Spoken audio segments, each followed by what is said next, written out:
Hello, today is November 15th, and today we are reading our first reading for this week. This week we are celebrating Christ the King Sunday and Native American Sunday, and our first reading is Daniel chapter 7, verses 9 through 10, and verses 13 through 14. As I watched, thrones were set in place, and an ancient one took his throne. His clothing was white as snow, and the hair of his head like pure wool. His throne was fiery flames, and its wheels were burning fire. A stream of fire issued and flowed out from his presence. 1,000 served him, and 10,000 times 10,000 stood attending him.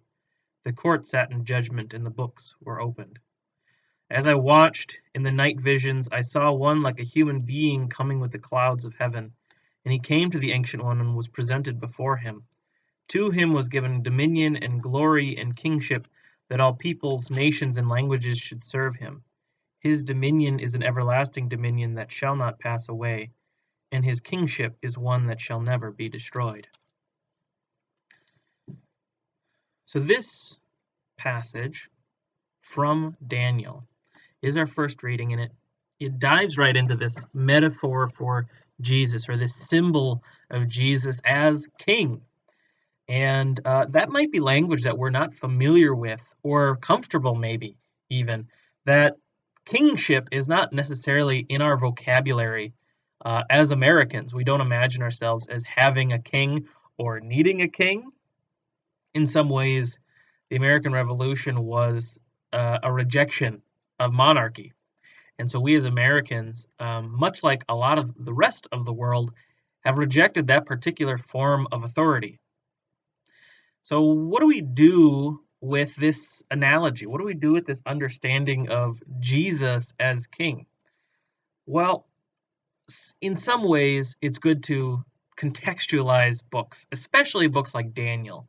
The book of Daniel has a lot of imagery and prophecy and other genres that we are not used to reading. And so when you read Daniel, you have to read Daniel as if there is a lens being placed on top of history. And we have to acknowledge the fact that we might not be at the center of the story in this prophecy, in this book of prophecy that is directed not towards us per se, but more likely directed at the people who wrote it and were writing it for their communities. That is, this book is written for the Jewish community in exile, or the Jewish community directly after the exile. So here we have a book that is, so Daniel is a book that was written by the figure of Daniel. And if you know Daniel, the story of Daniel in the lion's den, that might be the most familiar story of Daniel's. He was a Jewish exile. He was one of those taken from Jerusalem to Babylon, and he was a skilled diplomat and a skilled servant of the court. And so the Babylonian king placed him in the court and gave him authority. And so Daniel, in that episode, Daniel got put. Others who were jealous of Daniel schemed to get him put into a lion's den. Because God intervenes, Daniel survives that. So that's, this is where the world Daniel lives in is a world in which there is a king who is not God. There is a king of, in some versions, it's the king of Babylon, king of Persia. The history is strangely vague, or this particular section of scripture is vague on details at times. But in any case, Daniel spends all of his days working for a kingly authority. And the visions that Daniel has after those preliminary chapters are visions of conflicts and conquests that animated the ancient world, the Near East, the Israel and Palestine, where the Persian Empire, the Greek Empire, all these places that are being described as going through great turmoil. And with all the symbology of Daniel, which we do not have time to get into, which we're not talking about today, there is a continual push back and forth between humans contending with each other for authority, contending with each other for power.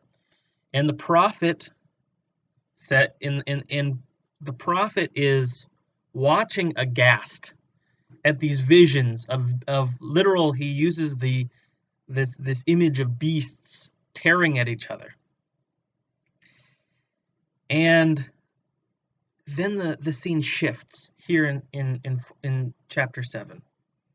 The scene shifts from visions of beasts that are tearing at each other, empires battling it out with one another.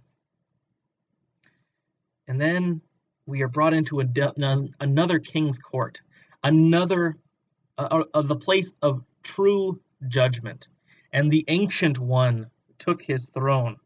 Now that title of the Ancient One is a strange one for the Hebrew scriptures. It has more to it really kind of reflects Canaanite mythology, the gods of Canaan, more than Yahweh as he is usually addressed or described. So again, we have this talking about clothing that is white as snow and hair on his head and a throne.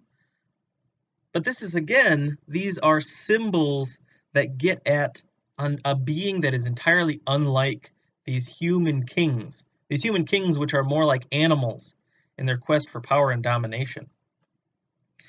And what is the sense that this imagery is supposed to evoke in us? Awe and wonder. We are supposed to be fully in shock at the sight of the power of God.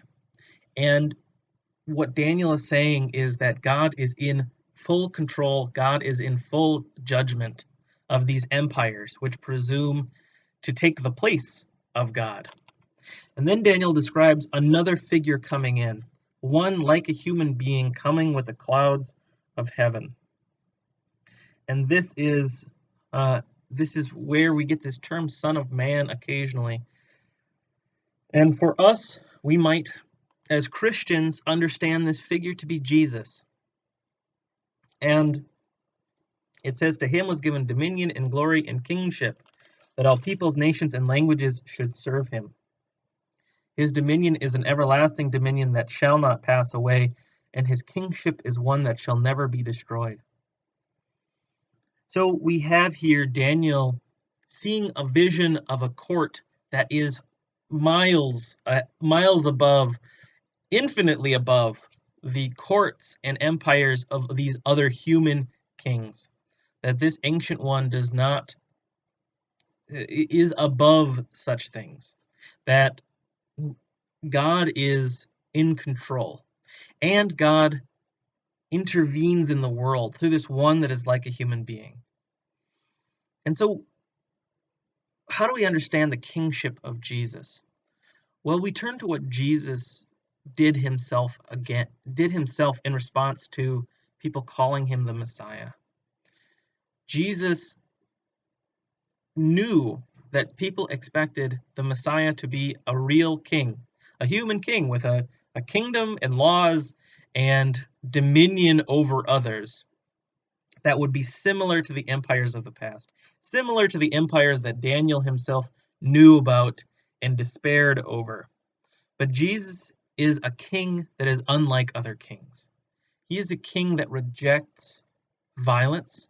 He is a king that rejects dominating as a means to gain power. Jesus is a king that takes violence upon himself. He is the Lamb who has been crowned. And so Daniel uses this imagery of a king as a way to describe God's power.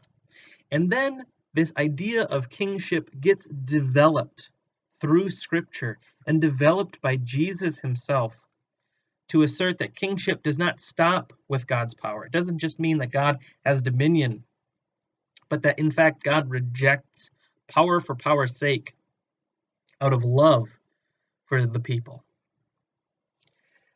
we'll keep working on this idea of what kingship means in Scripture, but we've reached our time today. I hope you are having a very good week. All right, bye-bye.